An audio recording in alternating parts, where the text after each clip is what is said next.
2 quotes I'm about to share with you are going to change your entire trajectory in life. But first, let me start with a story. And this is a story of the famous philosopher Socrates. Socrates once took one of his students out into the water and grabbed him and shoved him under the water and started to drown him and held him under. And the young student was shaking relentlessly and freaking out. And Socrates just held him under the water out in the ocean, and then eventually pulled him up. And the young man said, "What are you doing? Why did you do that? Are you trying to kill me?" And Socrates said, "No, absolutely not. If I was trying to kill you, I would have done that." Then the young man said, "Well, why did you do that?"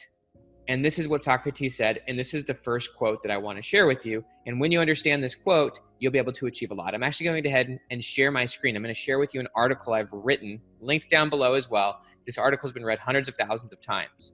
This is the exact quote from Socrates. So the young man gasped, and then this is the quote: "When you want wisdom and insight as badly as you desired that breath of air, then you shall have it." That's the key. When you want wisdom and insight, and really when you want anything, you are the product of your desires. Whatever you desire, whatever it is you're trying to seek, you can have that. Right now, somehow you found your way onto this video because you were randomly searching for something. Maybe you were specifically searching. Maybe you got a link to this. But the point of the matter is that you are searching for something. Your motivation and your attention are always 100% focused on something. The question is, what do you want? And do you want it as bad as that young man wanted air when he was drowning?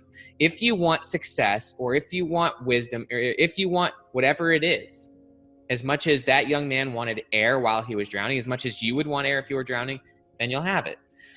That takes me to another quote from Napoleon Hill, and it's all about desire. This is not the second quote, by the way. This is a bonus quote. He said, "Desire is the starting point of all achievement, not a hope, not a wish, but a keen pulsating desire that transcends everything."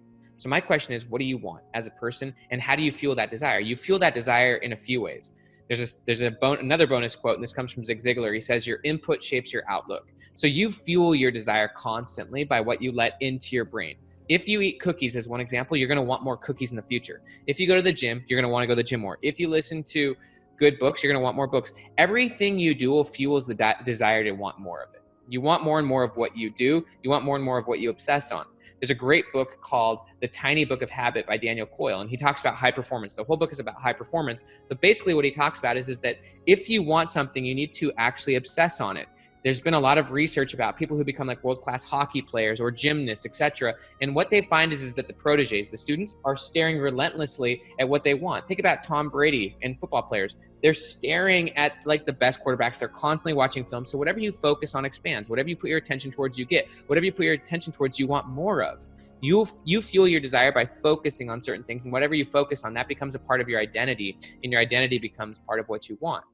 That takes me to quote number 2. So quote number 2 is this: "The best time to plant a tree was 20 years ago. The second best time is now."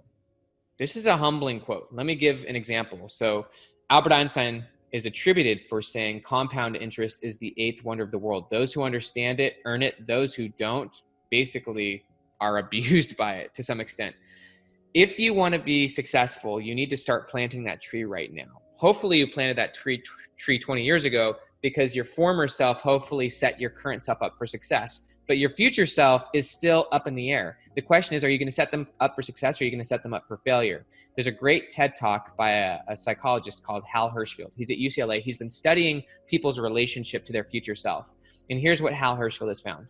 Most people set their future self up for failure because most people don't look at their future self like a different person. It's actually very powerful to look at your future self like a different person. They would do things differently than you do them, but also they want different things than you want. They value different things, and it's up to you to set them up for success. If you make certain decisions now, you can set your future self up for success. If you start, for example, investing money, there's a great book called The Automatic Millionaire by David Bach. And what he says is that you can make your future self an automatic millionaire. Is all you have to do is automate how much you invest right now. For example, if you're in your 20s, if you start automatically investing $100 a week or $200 a week, and it just is money that leaves your account and goes into an investment account, and you don't even think about it. It doesn't even touch your mental awareness. If you automate that, then you've automatically made your future self in like 20 years from now a millionaire. There's nothing that's going to stop it because you've automated it. If you want your future self in 10 years from now to have $10 million, all you got to do is automate the amount it takes to get there. And then your subconscious actually upgrades, because there's this great quote from Will Durant. Will Durant said the ability of the average person could be doubled if the situation demanded it. And so if you automate money out of your account, then you're going to subconsciously create more because now you have a situation that demands more of you. Your problem might be that you don't demand enough of yourself.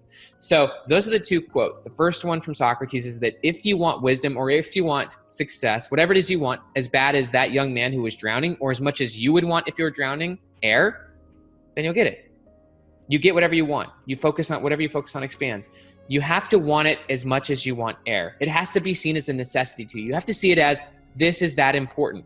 Viktor Frankl, who was the concentration camp survivor, he said basically that life is not unbearable by circumstance. It's unbearable because you don't have a lack of meaning and purpose. You need a sense of purpose. You need something you believe in more than anything else. You need something that gets you out of bed. You need something that you believe in so much that you're willing to change who you are essentially to get it. You need to develop new habits, develop a new identity, become a new person. Stop sitting on the couch. Stop doing those things that your former self would do, which are holding you back. And then ultimately the second quote is, the best time to plant a tree was 20 years ago. Second best time is now. If you'd planted that tree 20 years ago, you'd be a millionaire right now. You'd be in a different place right now. Your former self set your current self up, but your current self sets your future self up. So the question is, are you going to set your future self up for failure, like most people do? Or are you going to set your future self up with insane success? And by the way, you can automate that. And then if you automate it, then subconsciously you go up and also you'll rise to a new level. If you invest more money, and there's a lot of research on this, if you invest more in your future self, you will value your current self more. That's a concept in psychology called prospection. Those who see a bigger future value their present more. Dan Sullivan actually said the only way to make your present better is by making your future bigger. Our view of our current self is based on our view of our future. If you have a big view of your future self, and if you invest in and value your future self, then you're going to actually be happier in the present. You're going to make better decisions in the present. So if you actually start investing more money into your future self, guess what's going to happen? You're going to start looking for ways to make more money. Your income will shoot through the roof if you start investing more in your future, because you'll value more money more, you'll value your time more, you'll value your future self more, and you'll realize that you can do it. So those are the two quotes. My name is Dr. Benjamin Hardy. Down below, you can get access to my free 30-day Future Self course, jam-packed with science. It will change your life. It's completely free at the link down below. Have an amazing day.